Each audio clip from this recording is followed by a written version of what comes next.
Hey folks, welcome back to Super Mario 3D Land.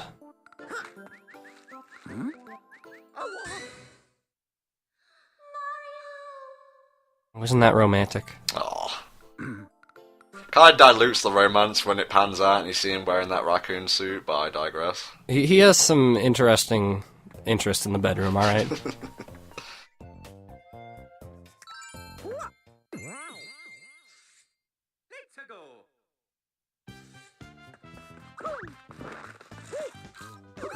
I gotta say, for being a green, grassy land-ish area, I think this place looks pretty darn good. It's the little touches that help, you know, the little stream going by, you know, the mountains and whatnot. Have you mentioned the water looks really good in this game? It does. Yeah, this reminds me of, like, I don't know, Dino Land or something from some Mario game. I'm trying to think of something it reminds me of. Again, world, mostly.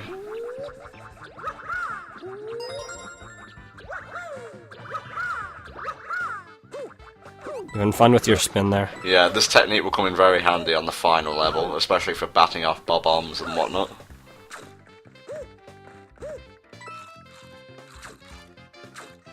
Get used to this theme, you'll be hearing it a lot. There is one remix later, I noticed, but that's far away.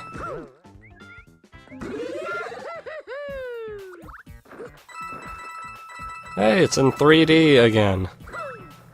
These kind of isometric cloud sections remind me of a lot of not-so-great GBA platformers that tried to do this without a 3D effect. Like Spyro's Season of Fire and Ice.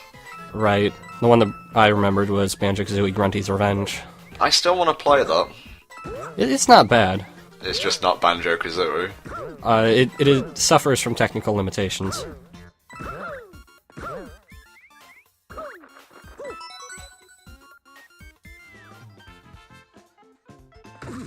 And you skipped part of the level there. Hooray! We skipped maybe 2 to 3 seconds, mate. Come on. We need to experience level in its full glory. Now that's a cool set piece right there. They didn't need the clouds, but they put them there. Well, that's what we call atmosphere.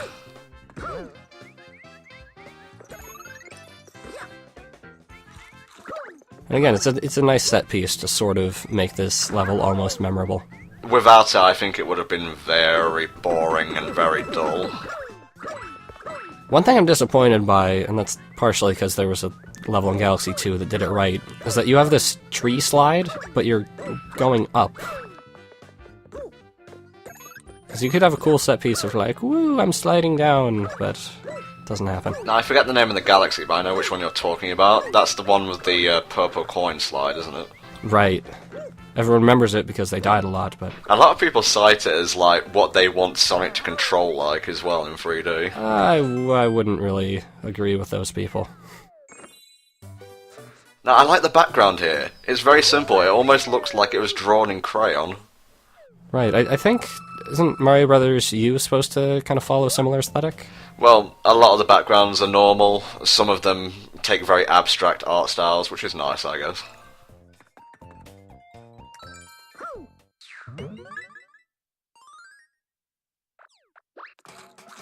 Oh man, the most difficult challenge yet. Slow down, Nintendo, it's too much. Come on, Goombas and Piranha Plants. I think I need to take a break.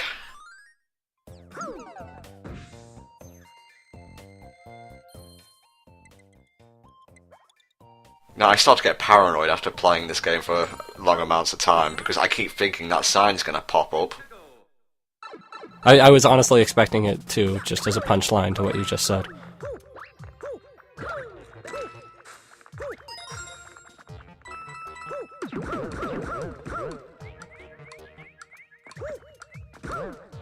So this is... I don't know, this level feels weird to me. Because on the one hand, I wish it had like a more unified cave aesthetic. But on the other hand, otherwise it'd be very, very boring. You got lots of bright colors here, but it just feels weird.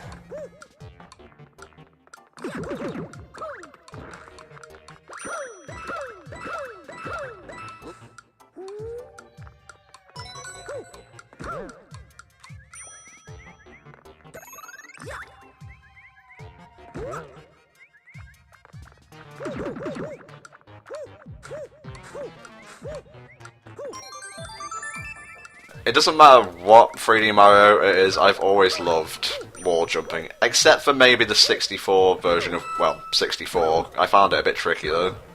Yeah, 64 you don't actually, like, cling to the walls at all, right? So that makes things tougher. Kind of just kick off it, and there was one star in particular on the first snow level that I always had a lot of trouble getting. Right, well it was supposed to teach you how to do it, so... Well, I never. The star was called Wall Kicks Will Work. Come on, guys. Okay, you don't need to patronise me like some kind of break-taking sign in a video game.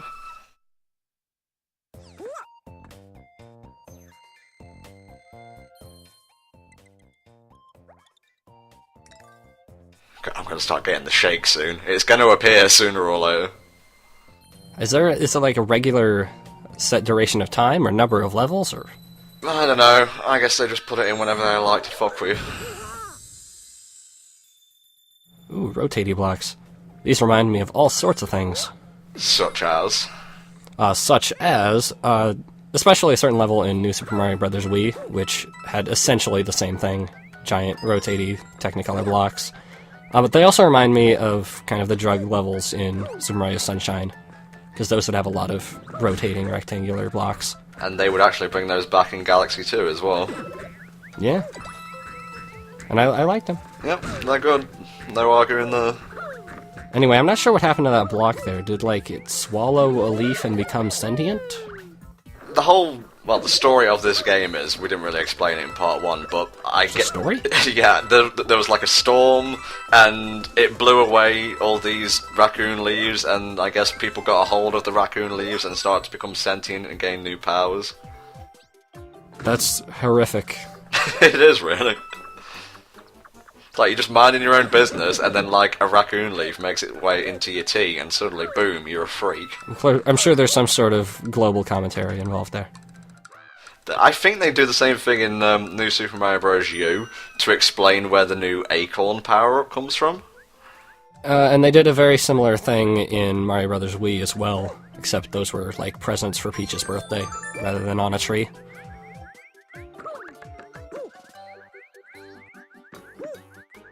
Oh, look at you just bypassing all the challenge with your stupid raccoon suit. I can do this normally, but actually, you know what? I just prefer to do it with the raccoon suit, really. Actually, that flagpole is really tough to get without the Tanuki suit. Timing it perfectly with the rotating block. Yeah, mostly you have to do like long jumps in these kind of situations, but again, with the whole lack of proper analog movement, it's kind of hard for me at least to pull off. Yeah, I know that the shoulder buttons on a 3DS aren't great, so long jumps aren't necessarily easy to pull off.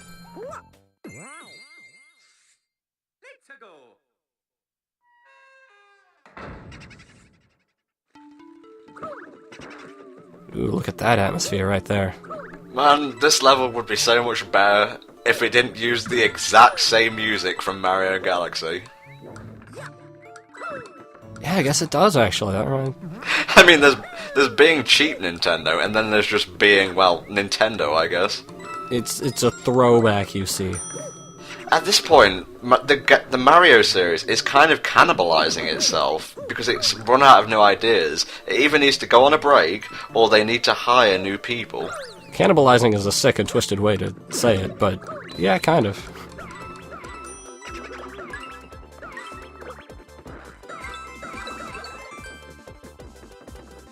I do like, this is, I think, our first Ghost House level, right? Which are references to Super Mario World. Mate, everything in this game is a reference to an old one. Right, but in Mario World, generally the ghost houses were slower paced and more, like, puzzle-oriented.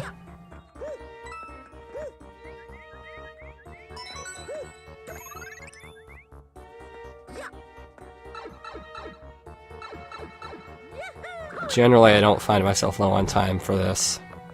Except for, like, 1 or 2 ghost houses, but we'll get to those when we get to them. The only puzzle kind of here is that platforms will appear on a certain edge of platforms that you were on, like that. Sometimes they're dead ends, and you don't know till you walk up to it. And of course you have the whole giant boo pushing you on, so just like, you're pushed to make a decision as to which direction you go, and if you pick the wrong one, boom, you're dead. Except the boo moves very slowly, and is pretty easy to avoid most of the time, so...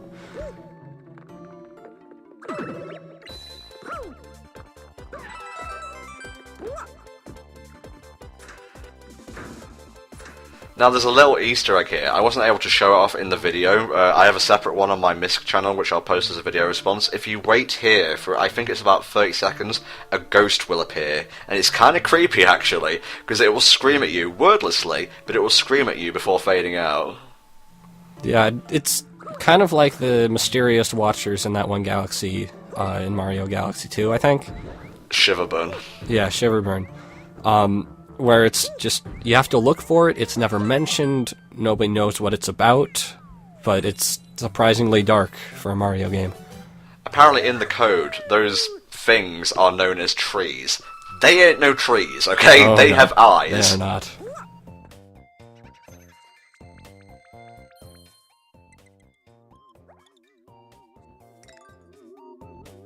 Oh, guess what we're gonna have in this level? Do you have any idea? We are going to have... Did we come up with a name for these things? Flippy flaps. Like, hit thing, get platform. Touch platform, get dizzy. I guess we're kind of complexifying things here, because you have to hit multiple at once, and they'll, by their powers combined, create a navigable path. Yeah, it's about which switch do you want to hit first. Right. Generally it doesn't matter, but I think there are one or two instances where it does. And some of them they're just laid out in a very obvious manner. Like, you're not going to hit the far one before the near one. Yeah, exactly.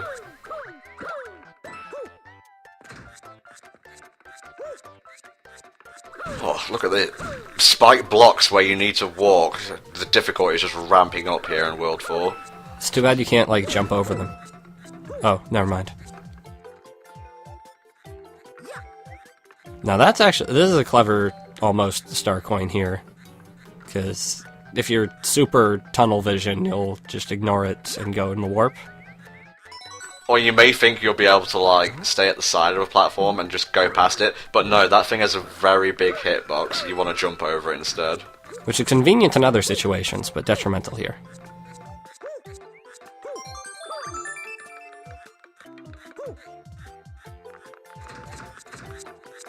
And not really much of a specified order there either, is there?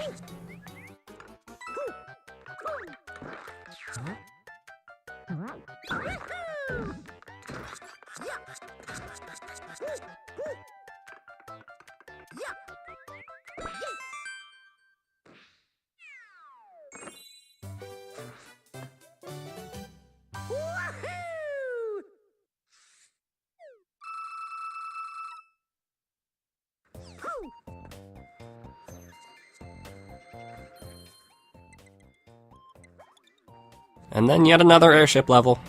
Aren't we all excited? Praise Miyamoto.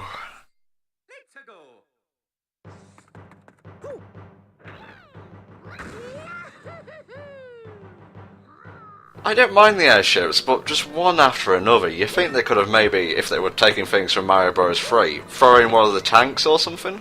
Well, tanks aren't child-friendly in this new day and age. And cannon-mounted airships are? Well, they're more fantastical. How many times have you seen a mole on an airship? Not many, I can tell you that much.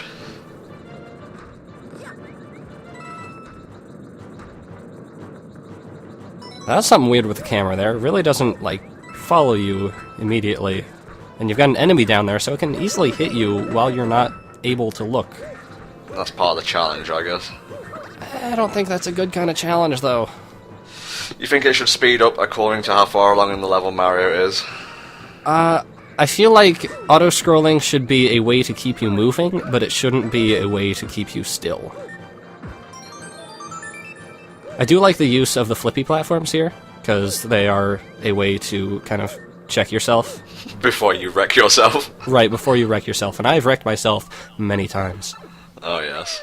I mean, it was fine in Galaxy because you had to spin to confirm when the platform would change, but here, oh no. Oh look, it's totally not Boom Boom. It's Pink Boom Boom, my favourite Mario boss. Right, it's Pom Pom is her name. Has she been in a Mario game before? As far as I'm aware, no. I think when I was doing my research, this was her first game. So basically we're fighting original, the character Do Not Steal. Yes. I mean, she has a weapon. That's completely original. You may as well just be fighting a boomerang bro here. What I thought when I heard her name for the first time, I thought she would have like metal pom-poms that she'd throw at you and whatnot. That would be pretty badass, but then you would have to give the boomerang to Boom Boom. I don't like either of these mini-bosses, to be honest. Oh, but they like you. Well, that's tough shit. This is a one-way relationship.